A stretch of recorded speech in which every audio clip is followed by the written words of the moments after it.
আমি আবারও বলতেছি, যারা শুনি নাই একটু মনোযোগ সহকারে শুনি। এই মাসগুলোর মধ্যে আমাদের করণীয় কি? কেননা বর্তমান চলিত মাসটিও এই মাসের অন্তর্ভুক্ত। আমরা গুনাহে লিপ্ত হইলাম, এই মাসের সম্মান সম্পর্কে জানলাম না, করণীয় সম্পর্কে জানলাম না, তাহলে আমরা কি হয়ে যাব? নিজেদের প্রতি জুলুম করাটা হবে। কারণ আল্লাহ তাআলা বলেছেন, ফালা তাজলিমু ফীহিন্না আনফুসাকুম, তোমরা নিজেদের প্রতি জুলুম করো না এই সম্মানিত মাসগুলোর মধ্যে। কীভাবে জুলুম করো না? যে মাসগুলো আসার পরে তোমরা পাপাচারে লিপ্ত হইও না, গুনাহের কাজকর্ম করিও না, এর মাধ্যমে তোমরা নিজেদের প্রতি জুলুম করিও না, নিজেদের প্রতি আযাবটা টেনে নিও না। তাই আমি আবারও বলতেছি, এই মাসগুলোর করণীয় সম্পর্কে 1 নম্বর করণীয় হলো, যখন এই সম্মানিত মাসগুলো আসবে তখন আমাদের প্রথম করণীয় হলো, প্রথম কাজটি হলো অন্তরের মধ্যে এই ধ্যান ধারণা ঢুকানো, অন্তরের মধ্যে এই কল্পনা জল্পনা ঢুকানো যে বর্তমান চলিত মাসটি হলো আল্লাহ তাআলার পক্ষ থেকে দেওয়া সম্মানিত মাস। বর্তমান চলিত মাস হলো আল্লাহ তাআলার পক্ষ থেকে নির্ধারিত করা একটি সম্মানিত মাস। এই কথাটি আমাদের অন্তরের মধ্যে ঢুকানো এবং সব সময় এই চিন্তা ভিতরের মধ্যে রাখা যে মাসটি হলো সম্মানিত মাস, এই মাসটি হলো সম্মানিত মাস। যে সম্মানিত মাসকে কোনো মানুষ সম্মানিত করে নাই, এই মাসটাকে আল্লাহ তাআলা সম্মানিত হিসেবে আখ্যায়িত করেছেন। আর সেটা কোন দিন থেকে? আসমান এবং জমিন সৃষ্টির দিন থেকে আল্লাহ তাআলা এই মাসগুলোকে সম্মানিত হিসেবে আখ্যায়িত করেছেন। এই কথাগুলো অন্তরের মধ্যে লালিত পালিত করা, কি করা? লালিত পালিত করা এই কথাগুলো অন্তরের মধ্যে, যে এই মাসগুলো হলো সম্মানিত মাস। এটা হলো আমাদের প্রথম কাজ।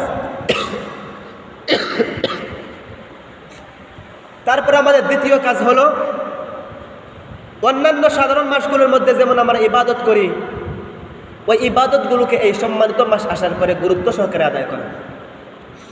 ইবাদতের মধ্যে আমাদের নিজেকে আরো মজবুত করা, শক্ত করা, আগ্রহ বাড়ানো, গুরুত্বটা বাড়ানো, অবহেলা না করা, গুরুত্ব সহকারে কি করা? ইবাদত করা।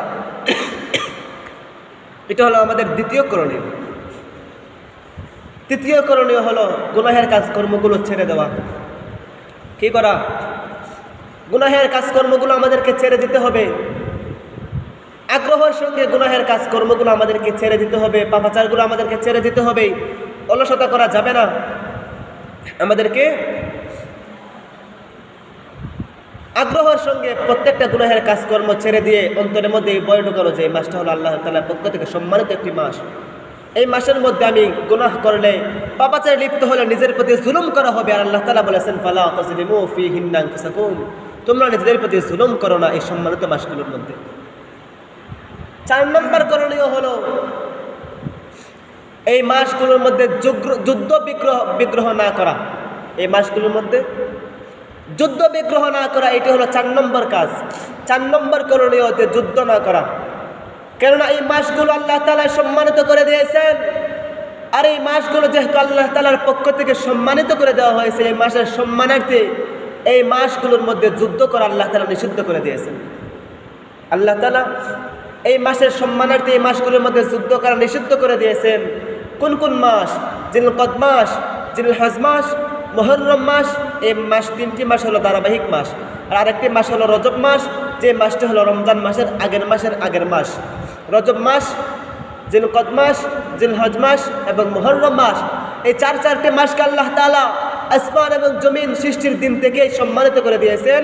এবং এই সম্মানিত মাসগুলোর মধ্যে আমাদের প্রথম করণীয় হলো অন্তরের মধ্যে এই ভয় ঢুকানো, অন্তরের মধ্যে এই কথাটা লালিত পালিত করা, অন্তরের মধ্যে এই ধ্যান ধারণা চিন্তা করা।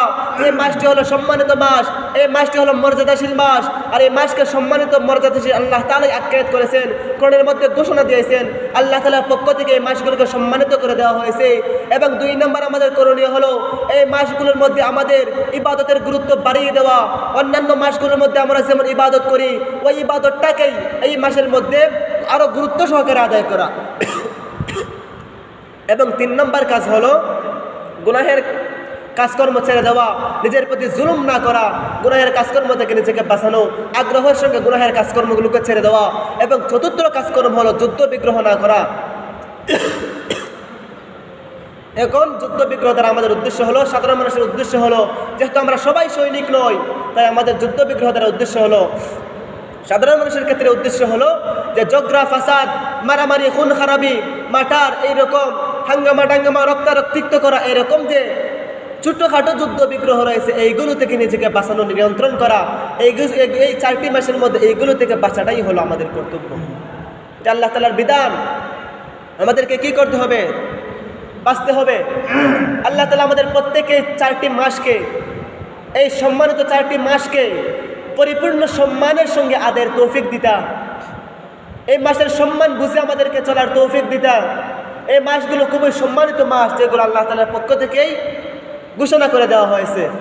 তাই আমরা তওবা করে নেই, আল্লাহ পাক রব্বুল আলামিনকে আমরা তওবা করে নেই। কারণ নবী করিম সাল্লাল্লাহু আলাইহি ওয়াসাল্লাম বলেন, আত-তাইবু মিনাজ যামবি কামান লা যামবা লাহু। যে ব্যক্তি তওবা করবে, কান্নাকাটি করবে, আল্লাহ তাআলার নিকট চোখের পানি ফেলে কান্নাকাটি করবে, তওবা করবে, আল্লাহ পাক রব্বুল আলামিন তার জীবনের গুনাহকে এমনভাবে মাফ করে দিবেন যেমন সে কোনো গুনাহ করে নাই, সে এখন তার মায়ের পেট থেকে ভূমিষ্ঠ হয়েছে। অর্থাৎ যখন কোনো মায়ের পেট থেকে কোনো ছেলে ভূমিষ্ঠ হয়, কোনো সন্তান ভূমিষ্ঠ হয়, তখন তার কোনো গুনাহ থাকে না, একবার নিষ্পাপ থাকে। ওই নিষ্পাপ শিশুর মতো আল্লাহ তাআলা তার অন্তরটাকে পরিষ্কার করে দেন যখন কোনো ব্যক্তি তওবা করে নেয়। আল্লাহ তাআলার মতো দয়ালু রহমান আর কেউ হতে পারে না।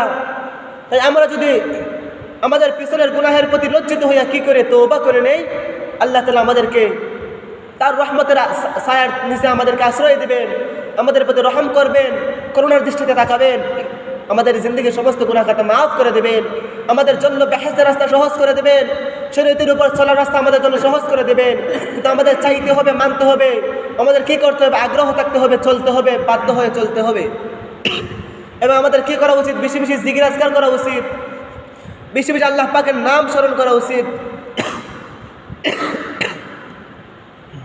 কারণ এর মাধ্যমে অন্তর পরিষ্কার হয়ে যায়। নবী করিম সাল্লাল্লাহু আলাইহি ওয়াসাল্লাম হাদিসের মধ্যে বলেন, কুল্লু শাইইন সিকালাতুন ওয়া সিকালাতুল কুলুবি যিকরুল্লাহ।